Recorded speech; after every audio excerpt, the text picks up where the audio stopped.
जी, आज आपका स्वागत है। क्या कुछ कहेंगे इस समय राम मंदिर के जो है सबकी निगाह पे है, वहाँ चंदी की चोरी हो चुकी है, लगातार मीडिया में कवरेज इस चीज़ की खबर चल रही है, इस बारे में क्या कुछ कहेंगे आप? पहले तो मैं सिर्फ यही बोलूंगा, जय श्री राम, हर हर महादेव। जहां श्री राम के चरणों में ये चोरी हुई है उसके बारे में तो श्री राम ही जानते हैं। बहुत बड़ा दंड मिलेगा उन्हें। और ये माननीय मुख्यमंत्री जी की सरकार है, हमारे योगी जी की सरकार है। अपराधी बचेगा नहीं। आपने सुना नहीं वो क्या बोलते हैं? जो भी ऐसा काम करते हैं मिट्टी में मिला देंगे, मिट्टी में। माननीय मुख्यमंत्री जी हैं वो हमारे, और इस देश के प्रधानमंत्री बनने वाले हैं वो आने वाले समय में। और इन लोगों को कड़ी से कड़ी सजाई मिलेगी, और शायद बुलडोजर भी बहुत जल्दी चलने वाला है बाबा जी का। अच्छा, आपने एक संकल्प जो लिया है वो इस समय चर्चा का विषय बना हुआ है कि 27 में योगी जी को हमें दोबारा मुख्यमंत्री बनाना है और उसके बाद 29 में प्रधानमंत्री। तो पूरा संकल्प क्या है उसकी, क्या उस पर आपने कैसे आंदोलन कर रखा है? देखो, ये तो बहुत जरूरी है। आपने भगवान को देखा कभी? हमने यूपी में साक्षात योगी जी को भगवान के रूप में देखा। जब से वो हमारे उत्तर प्रदेश में आए हैं, आज हमारी बहन बेटी सुरक्षित है। और इससे बड़ी धन माया कोई नहीं जहां हमारे बहन बेटी सुरक्षित आज घूम सकती है। ये सिर्फ योगी जी की वो है।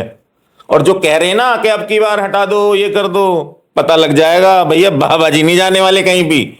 वो हमारे आदर्श हैं। और 29 में पता लग जाएगा जब वो देश की गद्दी पर बैठेंगे, राज करेंगे प्रधानमंत्री बनकर। और इस देश को देखना, उस दिन के बाद इस देश से कोई टक्कर लेने वाला नहीं मिलेगा। भारत विश्व गुरु बना है और बना ही रहेगा। अच्छा, योगी जी की जो नकल है वो कई मुख्यमंत्री कर रहे हैं, लेकिन वो योगी जी को क्रॉस नहीं कर पा रहे, आगे नहीं निकल पा रहे योगी जी से। साल में कैसे जीते? अगर माननीय मुख्यमंत्री जी के चरण वहां ना पड़ते तो शायद हम ना जीतते। माननीय मुख्यमंत्री जी जहां जाएंगे उसे स्वर्ग बना देंगे। ये माननीय मुख्यमंत्री जी हैं। और उतारने दो नकल उतारने वालों को। नहीं, मैं ये कह रहा था कि बहुत से मुख्यमंत्री जो बीजेपी के हैं उन्होंने योगी जी के कदमों पे चल रहे हैं, लेकिन वो योगी जी को पार नहीं कर पा रहे हिंदुत्व के मुद्दे पे। देखो, वो सब नकल कर रहे हैं और योगी जी क्या कर रहे हैं? कार्य। वो किसी की नकल नहीं कर रहे, वो दिल से करते हैं। जो उनके दिल और दिमाग में आता है उसे वो करते हैं धर्म के लिए। और वो तो किसी के भी लिए बुरे नहीं है कि भाई मुसलमानों के लिए कुछ उन्होंने गलत करा हो। जितना सेफ मुसलमान उत्तर प्रदेश में है, शायद बता दीजिए कहीं है। क्योंकि हमारी सरकार सबका साथ सबका विकास करने वाली है। और माननीय मुख्यमंत्री जी के लिए सब बराबर हैं। जो दंगा करेगा उसमें हिंदू हो, मुस्लिम हो, ईसाई हो या कोई सा भी धर्म हो, वो तो भैया भुगतेगा। सुधर जाओ, आराम से रहो, जीवन काटो। अच्छा, इस समय संगठन की भूमिका क्या है? क्योंकि आपने संगठन को लेके यूपी से लेके हरियाणा, हरियाणा से लेके उत्तराखंड, सब जगह आपने संगठन को जो है चाहे तो फैला रहे हैं। तो अपने संगठन की क्या रूपरेखा आपने बनाई? हम तो अपने माननीय मुख्यमंत्री जी के लिए तैयारी कर रहे हैं।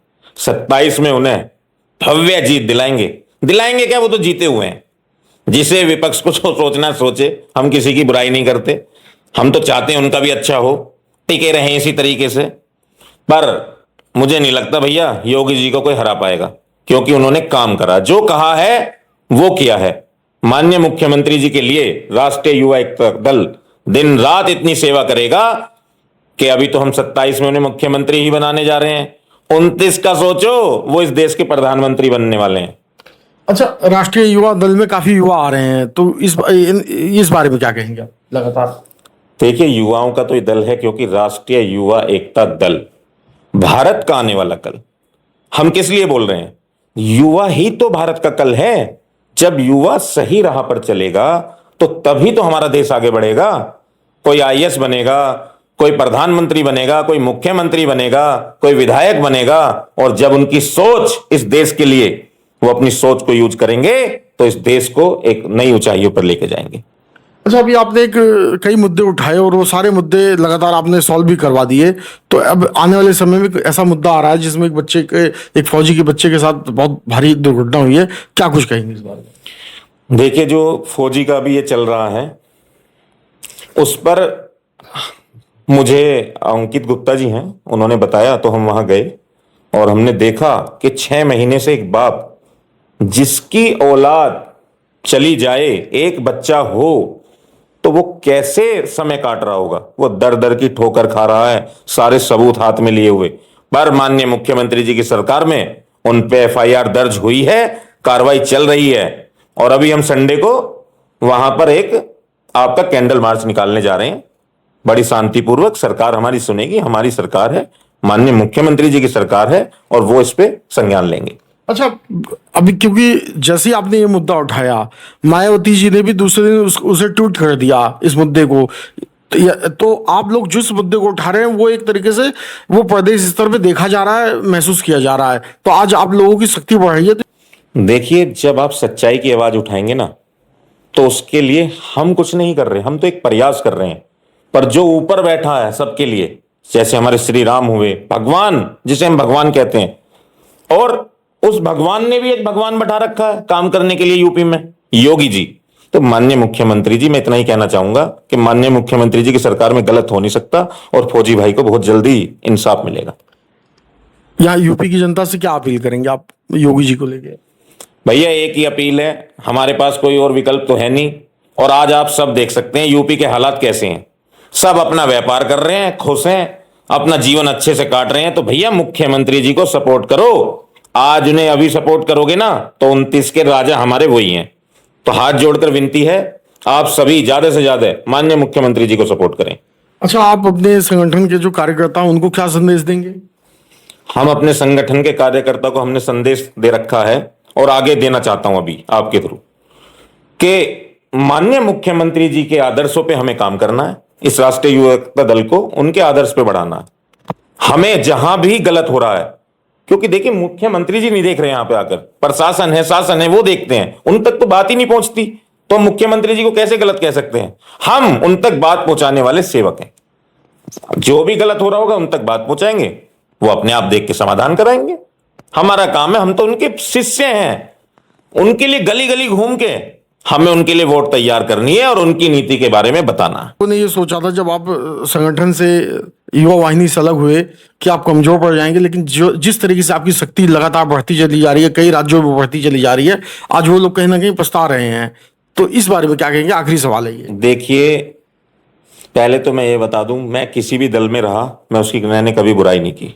मैंने हिंदू वाहिनी में रहा, तो जब तक हिंदू वाहिनी को अपनी मां माना और उसके लिए कार्य करा, और अच्छे कार्य करे, और ना ही मुझे किसी ने निकाला। मैंने खुद अपना इस्तीफा दिया और उन्होंने मेरा इस्तीफा स्वीकार किया। मैंने कहा अध्यक्ष जी से, अपने जो हिंदू वाहिनी के तब अध्यक्ष थे विक्रम सिंह राठौड़ जी, अभी भी है और अभी भी हैं, मैंने कहा जी अब मैं कुछ अपना करना चाहता हूं। जितनी सेवा मैंने करी, कोई मुझसे गलती हुई हो तो मुझे माफ करें। उनका आज भी मेरे पास मैसेज है जिसमें उन्होंने हमें अच्छाई के लिए हमारी तारीफ करी। और उसके बाद मैंने सोचा कि भाई मुझे युवाओं के लिए कुछ करना है। राष्ट्रीय युवा एकता दल मेरे मन में आया, दिमाग में आया, और हमने इस दल को तैयार किया। जो लोग मुझे कमजोर सोच रहे थे, उनका तो काम है कमजोर सोचने का। ताकतवर बनाता है भगवान, और हमारे कर्म आज देख ले वो सोशल मीडिया पे हम क्या कर रहे हैं।